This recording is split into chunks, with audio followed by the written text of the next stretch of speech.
ನೀವೇ ಯೋಚನೆ ಮಾಡಿ, ನೀವು ಒಬ್ಬರನ್ನ ತುಂಬ ಪ್ರೀತಿಸ್ತಾ ಇದ್ದೀರಾ, ಆದರೆ ಅವರನ್ನ ಇದುವರೆಗೂ ನೋಡಿಲ್ಲ. ಈ ಚಾಪ್ಟರ್ ನಾನು ಓದುವಾಗ ನನ್ನ ಕಣ್ಣಲ್ಲಿ ನೀರಿತ್ತು. ನಮಸ್ಕಾರ ಫ್ರೆಂಡ್ಸ್, ಇವತ್ತು ನಾನು ನಿಮ್ಮ ಜೊತೆ ಒಂದು ಮಾಮೂಲಿ ಕಥೆ ಬಗ್ಗೆ ಮಾತಾಡೋಕ್ಕೆ ಬಂದಿಲ್ಲ. ಇದು ಪ್ರೀತಿ ಅಂದರೆ ಏನು ಅಂತ ಗೊತ್ತಿದ್ದವ್ರಿಗೆ ಪ್ರೀತಿ ತೋರಿಸ್ಕೊಡೋ ಕತೆ, ಪ್ರೀತಿ ಮಾಡಿರೋರಿಗೆ ಆ ಹಳೆ ನೆನಪುಗಳನ್ನು ನೆನಪು ಮಾಡೋ ಕತೆ. ಆದರೆ ಎಲ್ಲದಕ್ಕಿಂತ ಹೆಚ್ಚಾಗಿ ಪ್ರೀತಿ ಕಳ್ಕೊಂಡವ್ರಿಗೆ ಅದೆಷ್ಟು ನೋವು ಕೊಡುತ್ತೆ ಅಂತ ಕಣ್ಣೀರು ಹಾಕ್ಸೋ ಕತೆ. ನಿಮಗೆ ಗೊತ್ತಾ, ಕೆಲವು ಕತೆಗಳು ಓದಿ ಮುಗಿಸಿದ ಮೇಲೂ ಮುಗಿದು ಹೋಗಲ್ಲ, ಅವು ನಮ್ಮ ಗೊಂಗಲ್ಲೇ ಉಳ್ಕೊಂಡು ಬಿಡ್ತವೆ. ರವೀಂದ್ರ ಸಿಂಗ್ ಅವರು ಬರೆದಿರೋ ಐ ಟು ಎಡ ಲವ್ ಸ್ಟೋರಿ ಇದೆಯಲ್ಲ, ಇದು ಬರೀ ಕಲ್ಪನೆ ಅಲ್ಲ, ಇದು ಅವರ ಜೀವನದ ಹಸಿ ಬಿಸಿ ಸತ್ಯ. ನೀವು ಲವ್ ಮಾಡ್ತಿದ್ದೀರಾ ಅಥವಾ ಯಾರನ್ನಾದರೂ ಮಿಸ್ ಮಾಡ್ಕೊತಿದ್ದೀರಾ? ಹಾಗಿದ್ರೆ ಇವತ್ತಿನ ವಿಡಿಯೋ ನಿಮಗಾಗಿ. ಈ ಕಥೆಯ ಜರ್ನಿ ಮುಗಿಯುವಷ್ಟರಲ್ಲಿ ನಿಮ್ಮ ಕಣ್ಣಲ್ಲಿ ಒಂದು ಹನಿ ನೀರಾದರೂ ಬಂದೇ ಬರುತ್ತೆ. ಓಕೆ, ಈಗ ಕತೆ ಶುರುವಾಗೋದು ನಮ್ಮ ಹೈದರಾಬಾದ್ನಲ್ಲಿ ಕೆಲಸ ಮಾಡ್ತಿರೋ 4 ಜನ ಗೆಳೆಯರ ಮಧ್ಯೆ. 4 ಜನರಲ್ಲಿ ಒಬ್ಬರು ನಮ್ಮ ಹೀರೋ ರವೀಂದರ್. ಇವರು ಒಬ್ಬ ಸಿಂಪಲ್ ಆದ ಸಾಫ್ಟ್ವೇರ್ ಇಂಜಿನಿಯರ್. ನೋಡಿ, ಲೈಫ್ ಹೇಗಿರುತ್ತೆ ಅಂದರೆ, ನಮಗೆಲ್ಲ ಒಂದು ವಯಸ್ಸು ಬಂದಾಗ ಮನೆಯಲ್ಲಿ ಮದುವೆ ಟೆನ್ಷನ್ ಶುರುವಾಗುತ್ತೆ ಅಲ್ವಾ? ಇಲ್ಲಿ ರವಿಗೂ ಅದೇ ಆಗೋದು. ಆದರೆ ರವಿ ಮನಸ್ಸಲ್ಲಿ ಒಂದೇ ಇರೋದು, ಮದುವೆ ಅನ್ನೋದು ಬರೀ ಒಂದು ಅಗ್ರಿಮೆಂಟ್ ಅಲ್ಲ, ಅದರಲ್ಲಿ ಪ್ರೀತಿ ಇರಬೇಕಂತ. ಈ ಕಥೆಯ ವಿಶೇಷತೆ ಏನು ಗೊತ್ತಾ? ರವೀಂದ್ರ ಸಿಂಗ್ ಈ ಪುಸ್ತಕ ಬರೆದಾಗ ಅವರು ಒಬ್ಬ ಪ್ರೊಫೆಷನಲ್ ರೈಟರ್ ಆಗಿರಲಿಲ್ಲ. ತನ್ನ ನೋವನ್ನು, ತನ್ನ ಪ್ರೀತಿನ ಜಗತ್ತಿಗೆ ಹೇಳ್ಬೇಕಂತ ಬರೆದಿದ್ದು. ಅದಕ್ಕೆ ಈ ಪುಸ್ತಕದಲ್ಲಿ ಬರೋ ಪ್ರತಿ ಸಾಲು ನೇರವಾಗಿ ನಮ್ಮ ಹೃದಯಕ್ಕೆ ತಟ್ಟುತ್ತೆ. ಇವತ್ತು ನಾವು ನೋಡೋ ಮೊದಲನೇ ಚಾಪ್ಟರ್ನಲ್ಲಿ ಒಬ್ಬ ಹುಡುಗ ತನ್ನ ಲೈಫ್ ಪಾರ್ಟ್ನರ್ನ ಹುಡುಕೋಕೆ ಹೋಗಿ ಹೇಗೆ ಒಂದು ಹುಡುಗಿಯ ಪರಿಚಯ ಮಾಡ್ಕೊಳ್ತಾನೆ ಅನ್ನೋದನ್ನ ತುಂಬ ನ್ಯಾಚುರಲ್ ಆಗಿ ಹೇಳ್ತಾರೆ. ಕತೆ ಶುರುವಾಗೋದು ಈ 4 ಜನ ಬೆಸ್ಟ್ ಫ್ರೆಂಡ್ಸ್ ಮದುವೆ ವಿಚಾರದ ಬಗ್ಗೆ ಮಾತಾಡೋ ಜಾಗದಲ್ಲಿ. ರವಿ, ಹ್ಯಾಪಿ, ಹಂಬಿ ಮತ್ತು ಮನ್ಪ್ರೀತ್ ಈ 4 ಜನ ಒಂದೇ ಕಾಲೇಜಲ್ಲಿ ಓದಿದವರು. ಇವಾಗ ಕೆಲಸಕ್ಕೆ ಸೇರ್ಕೊಂಡಿದ್ದಾರೆ. ಒಂದು ದಿನ ಮಾಮೂಲಿ ಹರಟೆ ಹೊಡೆಯುವಾಗ ವಿಷಯ ಮದುವೆ ಕಡೆ ತಿರುಗುತ್ತೆ. ನಮ್ಮಲ್ಲಿ ಹೇಗಂದರೆ, ಮದುವೆ ಅಂದ ತಕ್ಷಣ ಫ್ರೆಂಡ್ಸ್ ಕಾಲು ಉಳಿಯೋಕ್ಕೆ ಶುರು ಮಾಡ್ತಾರಲ್ವಾ, ಇವರು ಕೂಡ ಹಾಗೆ ಒಬ್ಬರಿಗೊಬ್ಬರು ರೇಗಿಸ್ತಾ ಇರ್ತಾರೆ. ಆದರೆ ಈ ಮಧ್ಯೆ ರವಿ ಸ್ವಲ್ಪ ಸೀರಿಯಸ್ ಆಗಿರ್ತಾನೆ. ಅವನಿಗೆ ಮನೆಯಲ್ಲಿ ಹುಡುಗಿ ನೋಡ್ತಿದ್ದಾರೆ, ಆದರೆ ಅವನಿಗೆ ಲೈಫ್ ಬಗ್ಗೆ ತನ್ನದೇ ಆದ ಕನಸುಗಳಿರುತ್ತೆ. ಇದೇ ಸಮಯದಲ್ಲಿ ಅವನು shaadi.comನಲ್ಲಿ ಪ್ರೊಫೈಲ್ ಕ್ರಿಯೇಟ್ ಮಾಡ್ಕೊತಾನೆ. ಇವತ್ತಿನ ಕಾಲದಲ್ಲಿ ನಮಗೆಲ್ಲ ಇದು ಕಾಮನ್ ಅನಿಸ್ಬೋದು, ಆದರೆ ಆ ಟೈಮಲ್ಲಿ ಅದು ಒಂಥರ ಕುತೂಹಲ. ರವಿ ಕೂಡ ಅಲ್ಲಿ ತನ್ನ ಡೀಟೇಲ್ಸ್ ಹಾಕ್ತಾನೆ. ಅವನಿಗಲ್ಲಿ ತುಂಬ ಪ್ರೊಫೈಲ್ಗಳು ಸಿಗ್ತವೆ, ಆದರೆ ಅಲ್ಲಿ ಒಂದು ಹೆಸರು ಅವನ ಗಮನ ಸೆಳೆಯುತ್ತೆ, ಅದೇ ಖುಷಿ. ಆ ಹೆಸರು ಕೇಳೋಕ್ಕೆ ಎಷ್ಟು ಚೆನ್ನಾಗಿದೆ ಅಲ್ವಾ? ರವಿಗೂ ಹಾಗೆ ಅನಿಸುತ್ತೆ. ಅವನು ಆಕೆಗೆ ಇಂಟ್ರೆಸ್ಟ್ ಕಳಿಸ್ತಾನೆ. ಇಲ್ಲಿಂದಲೇ ನೋಡಿ ನಮ್ಮ ಹೀರೋನ ಲೈಫ್ ಟರ್ನ್ ಆಗೋದು. ಆ ಖುಷಿ ಅನ್ನೋ ಹುಡುಗಿ ಇವನ ಇಂಟ್ರೆಸ್ಟ್ನ ಅಸೆಪ್ಟ್ ಮಾಡ್ಕೋತಾಳ. ಇವರಿಬ್ಬರ ಮಧ್ಯೆ ಮಾತುಕತೆ ಶುರುವಾಗುತ್ತಾ ಅನ್ನೋದೇ ಒಂಥರ ಮ್ಯಾಜಿಕ್. ಫ್ರೆಂಡ್ಸ್, ನೀವು ಯಾವತ್ತಾದರೂ ಯಾರನ್ನಾದರೂ ನೋಡದೆ ಬರೀ ಅವರ ಧ್ವನಿ ಕೇಳಿ ಇಷ್ಟಪಟ್ಟಿದ್ದೀರಾ? ಇಲ್ಲಿ ರವಿಗೂ ಅದೇ ಆಗುತ್ತೆ. ಅವರಿಬ್ಬರ ಮಧ್ಯೆ ಫೋನ್ ನಂಬರ್ ಎಕ್ಸ್ಚೇಂಜ್ ಆಗುತ್ತೆ. ಫಸ್ಟ್ ಟೈಮ್ ರವಿ ಆಕೆಗೆ ಕಾಲ್ ಮಾಡೋಕ್ಕೆ ಹೋದಾಗ ಆಗ್ತಿರೋ ಆ ನರ್ವಸ್ ಇದೆಯಲ್ಲ, ಹಬ್ಬ, ಅದನ್ನು ರವೀಂದ್ರ ಎಷ್ಟು ಚೆನ್ನಾಗಿ ಬರೆದಿದ್ದಾರೆ ಅಂದರೆ, ನಮಗೂ ನಮ್ಮ ಲೈಫ್ನಲ್ಲೂ ಅದೇ ಫಸ್ಟ್ ಕಾಲ್ ನೆನಪಾಗುತ್ತೆ. ಹೊಟ್ಟೆಯಲ್ಲೇನೋ ಒಂಥರ ಚಿಟ್ಟೆ ಬಿಟ್ಟಂಗೆ ಫೀಲ್ ಆಗುತ್ತೆ. ಖುಷಿ ಫೋನ್ ಎತ್ತಿದಾಗ ಅವಳ ಆ ಮೃದುವಾದ ಧ್ವನಿ ಕೇಳಿ ರವಿ ಫುಲ್ ಫ್ಲಾಟ್ ಆಗ್ತಾನೆ. ಅವರಿಬ್ಬರ ಮಾತುಕತೆ ಶುರುವಾಗೋದು ತುಂಬ ಫಾರ್ಮಲ್ ಆಗಿರುತ್ತೆ. ಆದರೆ ಮಾತಾಡ್ತಾ ಮಾತಾಡ್ತಾ ಸಮಯ ಹೋಗಿದೆ ಗೊತ್ತಾಗ್ತಿರಲಿಲ್ಲ. ಗಂಟೆ ಮಾತು, ಕೆಲಸದ ಬಗ್ಗೆ, ಮನೆಯವರ ಬಗ್ಗೆ, ಅವರ ಲೈಕ್ಸ್ ಆ್ಯಂಡ್ ಡಿಸ್ಲೈಕ್ಸ್ ಬಗ್ಗೆ. ಇಲ್ಲಿ ಒಂದು ವಿಷಯ ಗಮನಿಸಲೇಬೇಕು, ಇವರಿಬ್ಬರು ಒಬ್ಬರನ್ನೊಬ್ಬರು ಇನ್ನೂ ನೋಡಿಲ್ಲ, ಬರೀ ಮಾತಷ್ಟೇ. ಆದರೂ ಅವರ ಮಧ್ಯೆ ಒಂದು ಬಾಂಡಿಂಗ್ ಕ್ರಿಯೇಟ್ ಆಗಿರುತ್ತೆ. ಪ್ರೀತಿ ಅಂದರೆ ಬರೀ ಮುಖ ನೋಡಿ ಆಗೋದಲ್ಲ, ಮನಸ್ಸು ನೋಡಿ ಆಗೋದು ಅಂತ ಈ ಚಾಪ್ಟರ್ ನಮಗೆ ಅರ್ಥ ಮಾಡಿಸುತ್ತೆ. ರವಿ ತನಗೆ ಅನಿಸೋದನ್ನು ಖುಷಿ ಹತ್ರ ಹೇಳ್ಕೊತಾನೆ. ಖುಷಿ ಕೂಡ ಅಷ್ಟೇ, ಅವಳು ರವಿನ ತುಂಬ ಚೆನ್ನಾಗಿ ಅರ್ಥ ಮಾಡ್ಕೊಂಡಿರ್ತಾಳೆ. ಆಕೆಯ ನಗು, ಆಕೆಯ ಹರಟೆ ಎಲ್ಲವೂ ರವಿಗೆ ತನ್ನ ಲೈಫ್ ಪಾರ್ಟ್ನರ್ ಸಿಕ್ಬಿಟ್ಲು ಅನ್ನೋ ಕಾನ್ಫಿಡೆನ್ಸ್ ಕೊಡುತ್ತೆ. ಆದರೆ ಇಲ್ಲೇ ಇರೋದು ಒಂದು ಟ್ವಿಸ್ಟ್. ಈ ಕತೆ ಇಷ್ಟೊಂದು ಯಾಪೆಯಾಗಿ ಶುರುವಾಗ್ತಲ್ಲ, ನಮಗನ್ಸುತ್ತೆ ಇವರಿಬ್ಬರು ಮದುವೆಯಾಗಿ ಚೆನ್ನಾಗಿರ್ತಾರೆ ಅಂತ. ಆದರೆ ಈ ಪುಸ್ತಕದ ಟೈಟಲ್ ಮರಿಬೇಡಿ, ಐ ಟು ಎಡ ಲವ್ ಸ್ಟೋರಿ. ಅಂದರೆ ನನಗೂ ಒಂದು ಪ್ರೇಮ ಕಥೆ ಇತ್ತು. ಮೊದಲನೇ ಚಾಪ್ಟರ್ ಮುಗಿಯೋ ಹೊತ್ತಿಗೆ ರವಿ ಮತ್ತು ಖುಷಿ ಮಧ್ಯೆ ಒಂದು ಫೋನ್ ಕರೆಯಲ್ಲೇ ಪ್ರೀತಿ ಮೂಡಿರುತ್ತೆ. ಆದರೆ ಮುಂದಿನ ಚಾಪ್ಟರ್ನಲ್ಲಿ ಇವರು ಭೇಟಿ ಆಗ್ತಾರ, ಆ ಭೇಟಿ ಸುಖಾಂತಿ ಆಗುತ್ತಾ ಅಥವಾ ವಿಧಿ ಆಟ ಬೇರೆನೇ ಇದೆಯಾ? ಇದನ್ನು ನಾವು ಮುಂದಿನ ಚಾಪ್ಟರ್ನಲ್ಲಿ ತಿಳ್ಕೊತಾ ಹೋಗೋಣ. ಇವಾಗ ನಾವು 2ನೇ ಅಧ್ಯಾಯಕ್ಕೆ ಬರ್ತಾ ಇದ್ದೀವಿ. ಇದು ನಿಜವಾಗ್ಲೂ ಲಾಂಗ್ ಡಿಸ್ಟೆನ್ಸ್ ರಿಲೇಷನ್ಶಿಪ್ನ ಪವರ್ ಏನು ಅಂತ ತೋರಿಸೋ ಚಾಪ್ಟರ್. ನೀವೆಲ್ಲ ಅನ್ಕೋಬೋದು, ಇನ್ನು ಮುಖಾನೇ ನೋಡಿಲ್ಲ, ಅಪ್ಪಿ ಕೂಡ ಸಿಕ್ಕಿಲ್ಲ, ಅಷ್ಟರಲ್ಲೇ ಪ್ರೀತಿ ಅಂದರೆ ಅಷ್ಟೊಂದು ಶಕ್ತಿನ ಅನಿಸುತ್ತೆ. ಆದರೆ ರವೀಂದರ್ ಅವರ ಲೇಖನಿಯಲ್ಲಿ ಆ ಫೀಲಿಂಗ್ಸ್ ಎಷ್ಟು ಅದ್ಭುತವಾಗಿ ಮೂಡಿ ಬಂದಿದೆ ಅಂದರೆ, ಈ ವಿಡಿಯೋ ಮುಗಿಯೋ ಹೊತ್ತಿಗೆ ಹೌದಲ್ವಾ, ಪ್ರೀತಿಗೆ ಕಣ್ಣು ಬೇಕಾಗಿಲ್ಲ, ಬರೀ ಹೃದಯ ಇದ್ರೆ ಸಾಕು ಅಂತ ನಿಮಗೂ ಅನಿಸುತ್ತೆ. ಚಾಪ್ಟರ್ 2 ಶುರುವಾಗೋದು ರವಿಯ ಹೊಸ ಲೈಫ್ ಸ್ಟೈಲ್ ಜೊತೆ. ಇಷ್ಟು ದಿನ ರವಿಗೆ ಆಫೀಸ್ ಮುಗಿಸಿ ಬರೋದು, ಫ್ರೆಂಡ್ಸ್ ಜೊತೆ ಹರಟೆ ಹೊಡೆಯೋದು ಅಂದರೆ ಇಷ್ಟ ಇರ್ತಿತ್ತು. ಆದರೆ ಇವಾಗ ಆಫೀಸ್ನಲ್ಲಿ ಇದ್ರೂ ಕೂಡ ಕಣ್ಣು ಪದೇ ಪದೇ ಮೊಬೈಲ್ ಕಡೆ ಹೋಗ್ತಾ ಇರುತ್ತೆ. ಖುಷಿಯಿಂದ ಒಂದು ಮೆಸೇಜ್ ಬರುತ್ತಾ, ಆಕೆ ಇವಾಗ ಏನು ಮಾಡ್ತಿರ್ಬೋದು, ಇದೇ ಯೋಚನೆ. ರವೀಂದ್ರ ಸಿಂಗ್ ಈ ಭಾಗದಲ್ಲಿ ಒಂದು ಮಾತು ಹೇಳ್ತಾರೆ, ಪ್ರೀತಿ ಶುರುವಾದಾಗ ಜಗತ್ತಿನ ಬೇರೆ ಯಾವ ಶಬ್ದಗಳು ಕೇಳಿಸಲ್ಲ, ಬರೀ ಪ್ರೀತಿ ಪಾತ್ರರ ಧ್ವನಿ ಕೇಳಿಸ್ಕೊಳ್ಳೋಕ್ಕೆ ಮನಸ್ಸು ಹಂಬಲಿಸುತ್ತೆ ಅಂತ. ರವಿ ಹೈದರಾಬಾದ್ನಲ್ಲಿದ್ದಾನೆ, ಖುಷಿ ದಿಲ್ಲಿಯಲ್ಲಿದ್ದಾಳೆ, ಸಾವಿರಾರು ಕಿಲೋಮೀಟರ್ ದೂರ. ಆದರೆ ಅವರನ್ನು ಕನೆಕ್ಟ್ ಮಾಡ್ತಿರೋದು ಆ ಒಂದು ಮೊಬೈಲ್ ಸಿಗ್ನಲ್. ಇಬ್ಬರು ರಾತ್ರಿ ಇಡೀ ಮಾತಾಡೋಕ್ಕೆ ಶುರು ಮಾಡ್ತಾರೆ. ಎಷ್ಟು ಹೊತ್ತಂದರೆ ಮೊಬೈಲ್ ಬ್ಯಾಟ್ರಿ ಖಾಲಿಯಾಗಿ ಚಾರ್ಜರ್ ಹಾಕ್ಕೊಂಡು ಕೂಡ ಮಾತಾಡೋವಷ್ಟು. ಆ ಮಾತುಗಳಲ್ಲಿ ಏನಿರುತ್ತೆ, ದೊಡ್ಡ ದೊಡ್ಡ ಫಿಲಾಸಫಿ ಇರಲ್ಲ. ಊಟ ಆಯಿತಾ, ಇವತ್ತು ಆಫೀಸ್ನಲ್ಲಿ ಏನಾಯಿತು, ನಿನಗೆ ಯಾವ ಕಲರ್ ಇಷ್ಟ, ಇವೇ ಮಾತುಗಳು. ಆದರೆ ಆ ಮಾತುಗಳಿಂದ ಇರೋ ಆ ಕಾಳಜಿ ಇದೆಲ್ಲ, ಅದು ಅವರಿಗೆ ಹತ್ತಿರವಾಗುವಂತೆ ಮಾಡುತ್ತೆ. ಫ್ರೆಂಡ್ಸ್, ನೀವು ಗಮನಿಸಿರ್ಬೋದು, ಯಾರಾದರೂ ತುಂಬ ಇಷ್ಟ ಆದಾಗ ನಮಗೆ ಅವರ ಪ್ರತಿಯೊಂದು ಸಣ್ಣ ವಿಷಯವೂ ಇಂಪಾರ್ಟೆಂಟ್ ಅನಿಸುತ್ತೆ. ಖುಷಿ ತನ್ನ ಬಾಲ್ಯದ ಕಥೆಗಳನ್ನು ಹೇಳ್ತಾಳೆ, ರವಿ ತನ್ನ ಕಾಲೇಜ್ ದಿನಗಳನ್ನು ಹೇಳ್ತಾನೆ. ಈ ಚಾಪ್ಟರ್ನಲ್ಲಿ ರವಿ ಒಂದು ಕಡೆ ಹೇಳ್ತಾನೆ, ನನಗೆ ಅವಳ ಮುಖ ಹೇಗಿದೆ ಅಂತ ಪೂರ್ತಿ ಗೊತ್ತಿಲ್ಲದಿದ್ದರೂ ಅವಳ ನಗು ಮಾತ್ರ ನನ್ನ ಕಿವಿಯಲ್ಲಿ ಸದಾ ಗೊಯ್ಗುಡುತ್ತೆ ಅಂತ. ಖುಷಿ ತುಂಬ ಲವಲವಿಕೆಯಿಂದ ಹುಡುಗಿ. ಅವಳು ರವಿನ ಕಾಲಿಳಿಯೋದು, ರವಿ ಅವಳ ಮಾತಿಗೆ ನಾಚಿಕೊಳ್ಳೋದು, ಇದೆಲ್ಲವೂ ಓದುವಾಗ ನಮಗೇನೋ ಒಂಥರ ಖುಷಿ ಅನಿಸುತ್ತೆ. ಇದೇ ಸಮಯದಲ್ಲಿ ರವಿ ತನ್ನ ಫ್ರೆಂಡ್ಸ್ ಹತ್ರ ಕೂಡ ಇದರ ಬಗ್ಗೆ ಹೇಳ್ತಾನೆ. ಅವನ ಫ್ರೆಂಡ್ಸ್ ಕೂಡ ರೇಗಿಸ್ತಾರೆ, ಇನ್ನು ಮುಖ ನೋಡಿಲ್ಲ, ಆಗಲೇ ಎಷ್ಟೊಂದು ಸೀರಿಯಸ್ ಆಗಿಬಿಟ್ಟಿದೆಯಲ್ಲೋ ಅಂತ. ಆದರೆ ರವಿಗೆ ಗೊತ್ತಿರುತ್ತೆ, ಇದು ಬರೀ ಟೈಮ್ ಪಾಸ್ ಅಲ್ಲ, ಇದು ಲೈಫ್ ಅಂತ. ಹೀಗೆ ಫೋನ್ ಕಾಲ್ಸ್ ಮೆಸೇಜ್ಗಳಲ್ಲೇ ದಿನ ಕಳೆಯುವಾಗ ರವಿಗೆ ಒಂದು ದಿನ ಅನಿಸುತ್ತೆ, ನಾನು ಇವುಗಳನ್ನು ಭೇಟಿ ಮಾಡಲೇಬೇಕು ಅಂತ. ಬರೀ ಧ್ವನಿ ಕೇಳಿದ್ರೆ ಸಾಲದು, ಆ ಕಣ್ಣುಗಳನ್ನು ನೋಡಬೇಕು ಅಂತ ಡಿಸೈಡ್ ಮಾಡ್ತಾನೆ. ಅದೇ ಸಮಯದಲ್ಲಿ ರವಿಗೆ ದಿಲ್ಲಿಗೆ ಹೋಗೋಕ್ಕೆ ಒಂದು ಚಾನ್ಸ್ ಸಿಗುತ್ತೆ. ಈ ವಿಷಯನ ಖುಷಿ ಹತ್ರ ಹೇಳಿದಾಗ ಅವಳ ರಿಯಾಕ್ಷನ್ ಹೇಗಿರುತ್ತೆ ಗೊತ್ತಾ? ಅವಳಿಗೂ ಅಷ್ಟೇ ಎಕ್ಸೈಟ್ಮೆಂಟ್, ಅದರ ಜೊತೆಗೆ ಸಣ್ಣ ಭಯ. ನಾನು ಫೋಟೋದಲ್ಲಿ ಇರೋ ಥರ ಇಲ್ದಿದ್ರೆ ರವಿಗೆ ಇಷ್ಟ ಆಗಲ್ವೇನೋ ಅಂತ. ಇದು ನಮಗೆಲ್ಲ ಕಾಮನ್ ಅಲ್ವಾ? ಮೊದಲ ಭೇಟಿಗೆ ಹೋಗುವಾಗ ಏನೆಲ್ಲ ಸಿದ್ಧತೆ ಮಾಡ್ಕೊಳ್ತೀವಿ, ಯಾವ ಬಟ್ಟೆ ಹಾಕಬೇಕು, ಹೋದ ತಕ್ಷಣ ಏನು ಮಾತಾಡಬೇಕು. ರವಿ ಕೂಡ ಇದನ್ನೆಲ್ಲ ಪ್ಲಾನ್ ಮಾಡ್ಕೋತಾನೆ. ಹಾರ್ಟ್ ಬೀಟ್ ಹೆಚ್ಚೋಗೋದನ್ನು ಅವನ್ನೇ ಕಂಟ್ರೋಲ್ ಮಾಡೋಕ್ಕೆ ಟ್ರೈ ಮಾಡ್ತಾನೆ.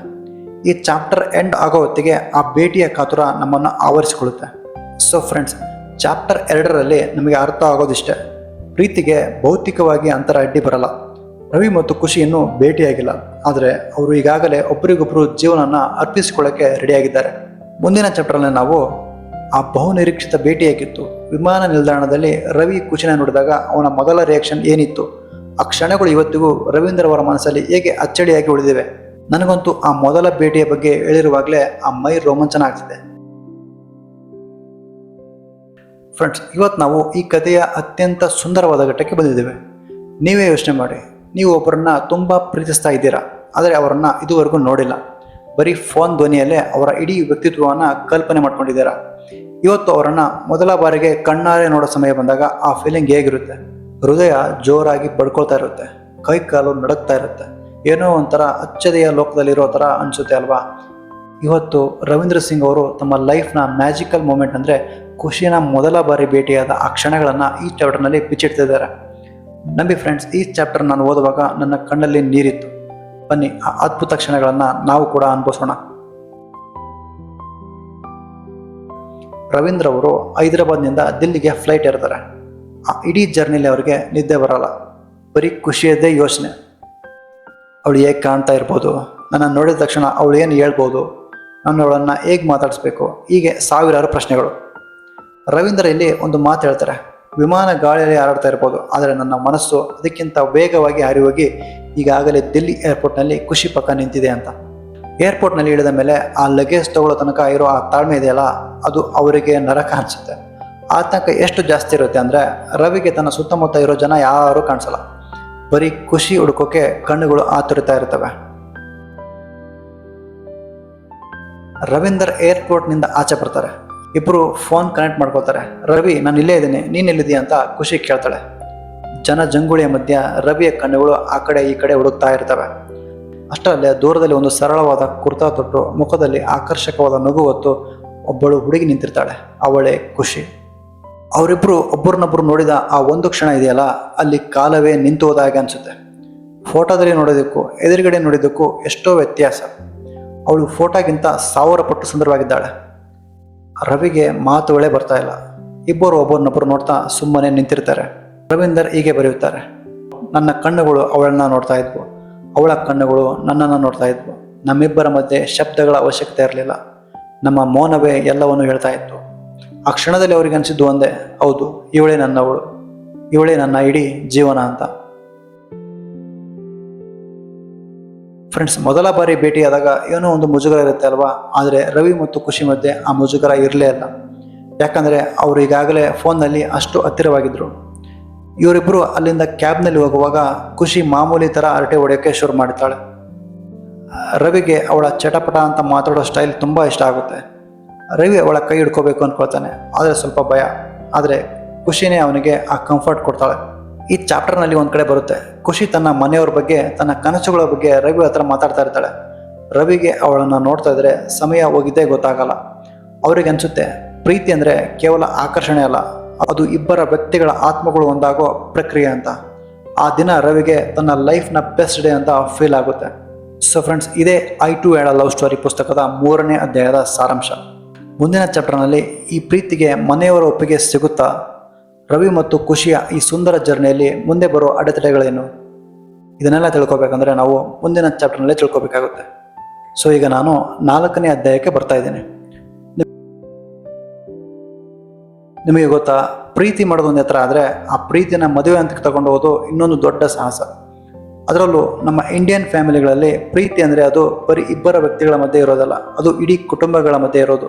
ಇವತ್ತಿನ ಈ ಚಾಪ್ಟರ್ನಲ್ಲಿ ರವಿ ತನ್ನ ಪ್ರೀತಿನ ಮನೆಯವರಿಗೆ ಹೇಗೆ ಹೇಳ್ತಾನೆ, ಖುಷಿಯ ಮನೆಯಲ್ಲಿ ರವಿನ ಹೇಗೆ ರಿಸೀವ್ ಮಾಡ್ಕೋತಾರೆ, ಈ ಸುಂದರವಾದ ಜರ್ನಿ ನಾವು ಈ ಚಾಪ್ಟರ್ನಲ್ಲಿ ನೋಡೋಣ.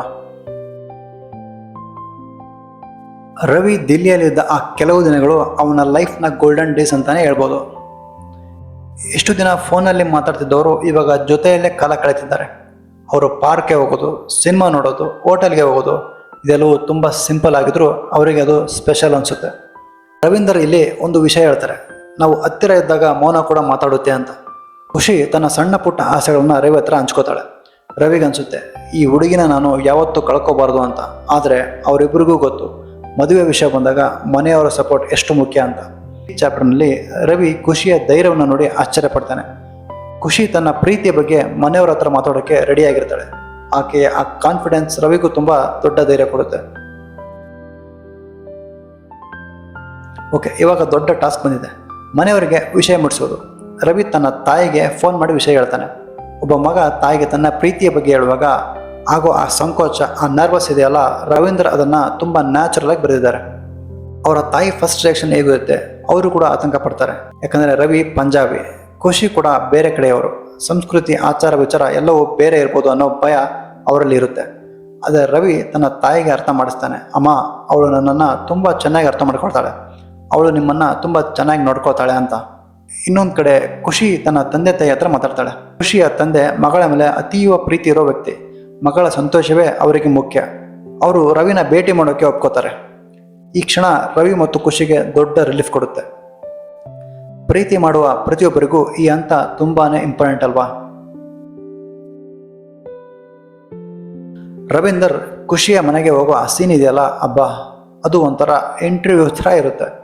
ಯಾವ ಹುಡುಗನಿಗಾದರೂ ಲವರ್ ಮನೆಗೆ ಹೋದಂದ್ರೆ ಒಂಥರ ಯುದ್ಧಕ್ಕೆ ಹೋಗೋ ಥರ ಹಾಗೆ. ಆದರೆ ಖುಷಿಯ ಮನೆಯಲ್ಲಿ ರವಿನ ತುಂಬ ಪ್ರೀತಿಯಿಂದ ಬರಮಾಡ್ಕೊಳ್ತಾರೆ. ಖುಷಿಯ ತಂದರೆ ರವಿ ಹತ್ರ ಮಾತಾಡ್ತಾ ಅವನ ಕೆಲಸ, ಅವನ ಆಲೋಚನೆಗಳ ಬಗ್ಗೆ ತಿಳ್ಕೊತಾರೆ. ರವಿಯ ವಿನಯವಂತಿಕೆ ಮತ್ತು ಅವನ ಪ್ರಾಮಾಣಿಕತೆ ಅವರಿಗೆ ತುಂಬ ಇಷ್ಟ ಆಗುತ್ತೆ. ಅಲ್ಲಿ ಒಂದು ಸಣ್ಣ ಮೂಮೆಂಟ್ ಬರುತ್ತೆ. ಖುಷಿ ತನ್ನ ತಂದೆಯ ಹತ್ರ ರವಿಯ ಬಗ್ಗೆ ಹೋಗ್ತಾ ಇರ್ತಾಳೆ. ಅದನ್ನು ನೋಡಿ ರವಿಗೆ ಒಂದು ಕಡೆ ಹೆಮ್ಮೆ, ಇನ್ನೊಂದು ಕಡೆ ನಾಚಿಕೆ. ಈ ಚಾಪ್ಟರ್ ಎಂಡ್ ಆಗೋ ಹೊತ್ತಿಗೆ ಎರಡೂ ಕುಟುಂಬಗಳ ಮದುವೆಗೆ ಗ್ರೀನ್ ಸಿಗಲ್ ಕೊಡ್ತಾರೆ. ಪ್ರೀತಿ ಗೆದ್ದ ಖುಷಿಯಲ್ಲಿ ರವಿ ಮತ್ತು ಖುಷಿ ತೇಲಾಡ್ತಾ ಇರ್ತಾರೆ. ಇಡೀ ಜಗತ್ತೇ ಸುಂದರವಾಗಿ ಕಾಣಕ್ಕೆ ಶುರುವಾಗುತ್ತೆ. ಸೊ ಫ್ರೆಂಡ್ಸ್, ಈ ಚಾಪ್ಟರ್ ಮುಗಿಯೋ ಹೊತ್ತಿಗೆ ಎಲ್ಲವೂ ಪರ್ಫೆಕ್ಟ್ ಆಗಿದೆ ಅನಿಸುತ್ತೆ ಅಲ್ವಾ. ಮನೆಯವರು ಒಪ್ಕೊಂಡಿದ್ದಾರೆ, ಪ್ರೀತಿ ಹಸಿರಾಗಿದೆ, ಇನ್ನೇನು ಮದುವೆ ಒಂದೇ ಬಾಕಿ ಇದೆ. ನಮಗೂ ಅನಿಸುತ್ತೆ, ವಾಹ್, ಎಂಥ ಲಕ್ಕಿ ಕಪಲ್ ಗುರು ಇವರು ಅಂತ. ಆದರೆ ಲೈಫ್ ಅಂದರೆ ಅಂದ್ಕೊಂಡಷ್ಟು ಸರಳವಲ್ಲ. ವಿಧಿ ಅನ್ನೋದು ಒಂದು ದೊಡ್ಡ ಆಟಗಾರ. ಮುಂದಿನ ಚಾಪ್ಟರ್ನಲ್ಲಿ ಕತೆ ಒಂದು ದೊಡ್ಡ ಟರ್ನ್ ತಗೊಳುತ್ತೆ. ಇಷ್ಟೊಂದು ಖುಷಿಯಲ್ಲಿ ಇರೋ ಇವರ ಲೈಫ್ನಲ್ಲಿ ವಿಧಿ ಯಾವ ಥರ ಬೇರೆಗಳು ತರುತ್ತೆ. ನಾವು ಲೈಫ್ನಲ್ಲಿ ಯಾವಾಗ ತುಂಬ ಖುಷಿಯಾಗಿರ್ತೀವೋ ನಮಗನ್ಸುತ್ತೆ ಟೈಮ್ ಇಲ್ಲೇ ನಿಂತು ಬಿಡಲಿ ಅಂತ. ಈಗ ನಾನು ಈ ಕಥೆಯ 5ನೇ ಅಧ್ಯಾಯಕ್ಕೆ ಬಂದಿದ್ದೇನೆ. ಈ ಚಾಪ್ಟರ್ ರವಿ ಮತ್ತು ಖುಷಿ ಲೈಫ್ನ ಗೋಲ್ಡನ್ ಪೀರಿಯಡ್ ಅಂತಲೇ ಹೇಳ್ಬೋದು. ಮನೆಯವರೆಲ್ಲ ಒಪ್ಪಿದ್ದಾರೆ, ಮದುವೆಗೆ ಡೇಟ್ ಕೂಡ ಫಿಕ್ಸ್ ಆಗಿದೆ, ಎಂಗೇಜ್ಮೆಂಟ್ ಕೂಡ ತಯಾರಿ ನಡೀತಿದೆ. ಹಬ್ಬ, ಆ ಖುಷಿನೇ ಬೇರೆ. ಆದರೆ ಒಂದು ಮಾತು ಹೇಳ್ತಾರೆ, ಬಿರುಗಾಳಿ ಬರೋದಕ್ಕೂ ಮುಂಚೆ ಸಮುದ್ರ ತುಂಬ ಶಾಂತವಾಗಿರುತ್ತೆ ಅಂತ. ಇವತ್ತಿನ ಈ ವಿಡಿಯೋದಲ್ಲಿ ಅವರ ಪ್ರೀತಿಯ ಆ ಸುಂದರ ಕ್ಷಣಗಳನ್ನು ನೋಡೋಣ. ಈ ವಿಡಿಯೋನ ಪೂರ್ತಿ ನೋಡಿ, ಯಾಕಂದರೆ ಈ ಚಾಪ್ಟರ್ ಎಂಡ್ ಆಗುವಾಗ ನಿಮ್ಮ ಎದೆ ಜಲ್ ಅನಿಸುತ್ತೆ. ಬನ್ನಿ ಶುರು ಮಾಡಿ. ರವಿ ಈಗ ಹೈದರಾಬಾದ್ನಲ್ಲಿದ್ದಾನೆ, ಖುಷಿ ಈಗ ದಿಲ್ಲಿಯಲ್ಲಿದ್ದಾಳೆ. ಆದರೆ ಅವರಿಬ್ಬರ ಮನಸ್ಸು ಮಾತ್ರ ಒಂದೇ ಕಡೆ ಇದೆ. ಎಂಗೇಜ್ಮೆಂಟ್ ತಯಾರಿ ತುಂಬ ಜೋರಾಗಿ ನಡೀತಾ ಇದೆ. ರವಿ ತನ್ನ ಫ್ರೆಂಡ್ಸ್ ಜೊತೆ ಸೇರಿ ಶಾಪಿಂಗ್ ಮಾಡೋದು, ಖುಷಿ ಯಾವ ಬಣ್ಣದ ಬಟ್ಟೆ ಹಾಕಬೇಕು ಅಂತ ಗಂಟೆ ಡಿಸ್ಕಸ್ ಮಾಡೋದು, ಇದೆಲ್ಲವೂ ನಮಗೆ ತುಂಬ ಕನೆಕ್ಟ್ ಆಗುತ್ತೆ. ರವೀಂದರ್ ಈ ಭಾಗದಲ್ಲಿ ಒಂದು ವಿಷಯ ಹೇಳ್ತಾರೆ, ನನ್ನ ಫ್ರೆಂಡ್ಸ್ ಆ್ಯಪಿ, ಅಂಬಿ ಮತ್ತು ಮನ್ಪ್ರೀತ್ ಇವರೆಲ್ಲರೂ ನನಗಿಂತ ಜಾಸ್ತಿ ಎಕ್ಸೈಟ್ ಆಗಿದ್ರು ಅಂತ. ನಿಜವಾದ ಫ್ರೆಂಡ್ಸ್ ಅಂದರೆ ಹಾಗೆ ಅಲ್ವಾ? ನಮ್ಮ ಖುಷಿಯಲ್ಲಿ ಅವರಿಗೆ ಜಾಸ್ತಿ ಸಂಭ್ರಮ. ರವಿ ತನ್ನ ಫ್ರೆಂಡ್ಸ್ ಜೊತೆ ದಿಲ್ಲಿಗೆ ಹೋಗೋಕ್ಕೆ ಪ್ಲಾನ್ ಮಾಡ್ತಾನೆ. ಈ ಬಾರಿ ಅವನು ಒಬ್ಬನೇ ಹೋಗ್ತಿಲ್ಲ, ತನ್ನ ಇಡೀ ಗೆಳೆಯರ ಬಳಗ ಮತ್ತು ಫ್ಯಾಮಿಲಿ ಜೊತೆ ಹೋಗ್ತಿದ್ದಾನೆ. ಆ ಜರ್ನಿಯ ಸಂಭ್ರಮವೇ ಅದ್ಭುತವಾಗಿರುತ್ತೆ. ಫ್ರೆಂಡ್ಸ್, ಈ ಚಾಪ್ಟರ್ನಲ್ಲಿ ರವಿ ಮತ್ತು ಖುಷಿಯ ನಡುವಿನ ಫೋನ್ ಸಂಭಾಷಣೆಗಳು ಇನ್ನೂ ಹೆಚ್ಚು ಡೀಪ್ ಆಗಿರುತ್ತವೆ. ಅವರು ಮದುವೆ ಆದ ಮೇಲೆ ಎಲ್ಲಿರಬೇಕು, ಮನೆ ಹೇಗಿರಬೇಕು, ಹನಿಮೂನಿಗೆ ಎಲ್ಲಿಗೆ ಹೋಗಬೇಕು, ಹೀಗೆ 106 ಕನಸುಗಳು. ಒಂದು ರಾತ್ರಿ ಖುಷಿ ರವಿಗೆ ಫೋನ್ ಮಾಡಿ ಕೇಳ್ತಾಳೆ, ರವಿ, ನೀನು ನನ್ನ ಯಾವತ್ತೂ ಬಿಟ್ಟು ಹೋಗಲ್ಲ ಅಲ್ವಾ ಅಂತ. ಅದಕ್ಕೆ ರವಿ ನಗ್ತಾ ಹೇಳ್ತಾನೆ, ನನ್ನ ಉಸಿರಿರೋವರೆಗೂ ನೀನು ನನ್ನವಳೆ ಅಂತ. ಈ ಮಾತು ಕೇಳೋಕ್ಕೆ ಇವಾಗ ತುಂಬ ಸವಿಯಾಗಿರ್ಬೋದು, ಆದರೆ ಕತೆ ಮುಂದೆ ಹೋಗ್ತಾ ಹೋಗ್ತಾ ಈ ಮಾತುಗಳೇ ನಮಗೆ ತುಂಬ ನೋವು ಕೊಡುತ್ತವೆ. ಖುಷಿ ಈ ಚಾಪ್ಟರ್ನಲ್ಲಿ ತುಂಬ ಎಮೋಷನ್ ಆಗಿ ಕಾಣಿಸ್ತಾಳೆ. ಅವಳಿಗೆ ರವಿ ಅಂದರೆ ತನ್ನ ಪ್ರಾಣಕ್ಕಿಂತ ಹೆಚ್ಚು. ಅವಳು ತನ್ನ ಪ್ರತಿ ಸಣ್ಣ ಸುಖ ದುಃಖವನ್ನು ರವಿ ಜೊತೆ ಹಂಚ್ಕೋತಾಳೆ. ರವಿಗೂ ಅನಿಸುತ್ತೆ, ಈ ಹುಡುಗಿ ನನಗಾಗಿ ಹುಟ್ಟಿರೋ ದೇವತೆ ಅಂತ. ಇವಾಗ ರವಿ ಮತ್ತು ಫ್ಯಾಮಿಲಿ ದಿಲ್ಲಿಗೆ ಬರ್ತಾರೆ. ಎಲ್ಲರೂ ತುಂಬ ಖುಷಿಯಾಗಿರ್ತಾರೆ. ಎಂಗೇಜ್ಮೆಂಟ್ಗೆ ಕೇವಲ 2 ದಿನ ಮಾತ್ರ ಬಾಕಿ ಇರುತ್ತೆ. ರವಿ ಮತ್ತು ಖುಷಿ ಫೋನಲ್ಲಿ ಮಾತಾಡಿ 3 ದಿನ ಸಿಗೋಣ ಅಂತ ಪ್ಲಾನ್ ಮಾಡ್ತಾರೆ. ರವಿಗೆ ಆ ರಾತ್ರಿ ನಿದ್ದೆ ಬರಲ್ಲ. ಮರುದಿನ ಬೆಳಗ್ಗೆ ರವಿ ರೆಡಿಯಾಗಿ ಖುಷಿಗೆ ಫೋನ್ ಮಾಡ್ತಾನೆ. ಆದರೆ ಖುಷಿ ಫೋನ್ ಎತ್ತಲ್ಲ. 1 ಅಲ್ಲ 2 ಅಲ್ಲ 10 ಸಾರಿ ಕಾಲ್ ಮಾಡ್ತಾನೆ. ರವಿಗೆ ಸ್ವಲ್ಪ ಆತಂಕ ಶುರುವಾಗುತ್ತೆ. ಬಹುಶಃ ಕೆಲಸದಲ್ಲಿ ಇರ್ಬೋದೇನೋ ಅನ್ಕೋತಾನೆ. ಆದರೆ ಸ್ವಲ್ಪ ಹೊತ್ತಿನ ನಂತರ ಖುಷಿಯ ಫೋನಿಂದ ರವಿಗೆ ಒಂದು ಕಾಲ್ ಬರುತ್ತೆ. ಆ ಕಡೆಯಿಂದ ಮಾತಾಡ್ತಿರೋದು ಖುಷಿ ಅಲ್ಲ, ಅವಳ ತಂದೆ. ಅವರ ಧ್ವನಿಯಲ್ಲಿ ಏನೋ ಒಂಥರ ನಡುಕ, ಏನೋ ಒಂದು ಆತಂಕ. ಅವರು ಹೇಳೋ ಆ ಒಂದು ಮಾತು ರವಿಯ ಇಡೀ ಜಗತ್ತನ್ನೇ ಅಲುಗಾಡಿಸಿ ಬಿಡುತ್ತೆ. ರವಿ, ಖುಷಿಗೆ ಆಕ್ಸಿಡೆಂಟ್ ಆಗಿದೆ, ಅವಳು ಹಾಸ್ಪಿಟಲ್ ಇದ್ದಾಳೆ ಅಂತ. ರವೀಂದ್ರ ಸಿಂಗ್ ಈ ಕ್ಷಣವನ್ನು ಹೇಗೆ ಬಣ್ಣಿಸಿದ್ದಾರೆ ಅಂದರೆ, ಆ ಕ್ಷಣ ನನ್ನ ಕಾಲ ಕೆಳಗಿನನ್ನೆಲ್ಲ ಕುಸಿದು ಹೋಗಿ ಆಗಿತ್ತು, ಜಗತ್ತೇ ಸ್ತಬ್ಧವಾಗಿತ್ತು ಅಂತ.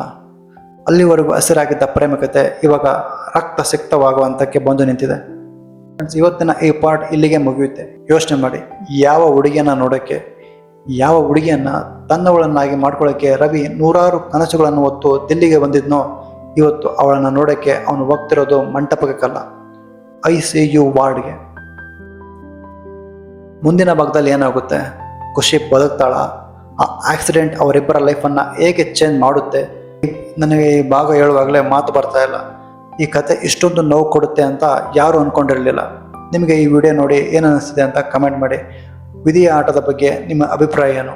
ಮುಂದಿನ ಹಾರ್ಟ್ ಬ್ರೇಕಿಂಗ್ ಚಾಪ್ಟರ್ನಲ್ಲಿ ಸಿಗ್ತೀನಿ. ಅಲ್ಲಿ ನಮ್ಮ ಚಾನಲ್ನ ಇನ್ನೂ ಸಬ್ಸ್ಕ್ರೈಬ್ ಆಗಿಲ್ಲ ಅಂದರೆ ಇವಾಗಲೇ ಸಬ್ಸ್ಕ್ರೈಬ್ ಮಾಡಿ. ಸಿಗ್ತೀನಿ ಮುಂದಿನ ಭಾಗದಲ್ಲಿ. ಅಲ್ಲಿವರೆಗೂ ಪ್ರೀತಿನ ಗೌರವಿಸಿ. ಧನ್ಯವಾದಗಳು.